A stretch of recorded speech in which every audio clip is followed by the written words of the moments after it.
Hey everyone, welcome back to Quick Soil Mechanics Lessons with Brian. We've got a new series going on, Lessons in Pore Pressures. And Lesson 1, the myth of hydrostatic pore pressure. And with this, I'm really talking about tailings facilities. Let's define hydrostatic pore pressure. It is the pressure exerted by a fluid at equilibrium at any point of time due to the force of gravity. So let's look at a tank, fill it up with water, have a source of water and an overflow, so the water's staying at the same level all the time. So if we measured the pore pressure in there, we would see that it's equal to the depth. So 1 meter down, the pore pressure is equivalent to 1 meter of water. It's static, and there are no vectors. There's no vector flow. It's completely static, just like in the definition. So let's look at another case where we have a drain at the bottom and water is able to escape through there. But we fill that up with a porous media. Maybe it's fine sand or silt or whatever. But it's restricting the fluid's ability to exit. Now we have a downward component to the groundwater flow. And so pore pressure is not equal to the depth. We have non-static conditions, and there's a downward component to the groundwater flow.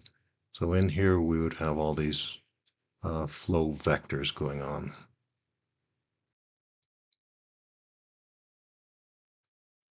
So let's take a slightly different case where we put a load on top of that.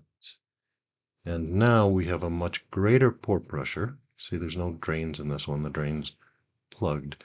So we've increased the pore pressure, but let's go ahead and put our drains in here and let some water escape through there. And that would reduce the pore pressures. So this is very similar to the spring and dash pot analogy of an oedometer test. So there's our dash pot. Here's our spring. We put a load on the top, and let's plot excess pore pressure versus depth in this. So at time 0, everything is pore pressure. That load has been transferred to the pore water, and everything excess pore pressure is equal throughout the sample. Let's look at this. So this is a time equals 0. We can put some drains in here just like we had in our water tank. And if we let water flow out of that, we have, in this case, double drainage at the top and the bottom. So at time t equals 1, the pore pressure goes back basically to 0 at the top and bottom. The middle hasn't yet felt that. So this, for a tailings facility, this might be for something that has under drainage. So there's drainage at the bottom and of course atmospheric at the top. So this could represent a moment in the life of a tailings facility. And as time goes by, the excess pore pressure reduces some more, reduces, until finally we have 0 excess pore pressure. Time equals infinity. So there was a really interesting paper written by a guy named Gibson back in the 60s. It's called The Progress of Consolidation in a Clay Layer Increasing in Thickness with Time.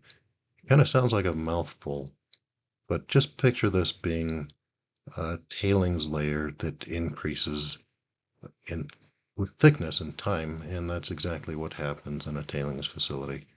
It may not be clay, but clay is at one end of the spectrum. So the paper describes the one-dimensional consolidation of a clay layer, which increases in thickness with time. The pore pressures are generated by the increasing weight of the material and the length of the drainage paths changes. And so it's a pretty complicated set of equations. I think there's partial differentials in there, but you can kind of get your mind around this being similar, analogous to a tailings facility. So the layers increase, and so the pore pressures would also be changing with time. So when I talk about hydrostatic pore pressures, it's almost never a reality in a tailings facility because there's either a drain or it's undrained and it might have excess pore pressures in it. And we'll get into that in the next talk. But I think for now that's enough. That's kind of a lot, so we'll leave it there and we'll get the rest of it next time.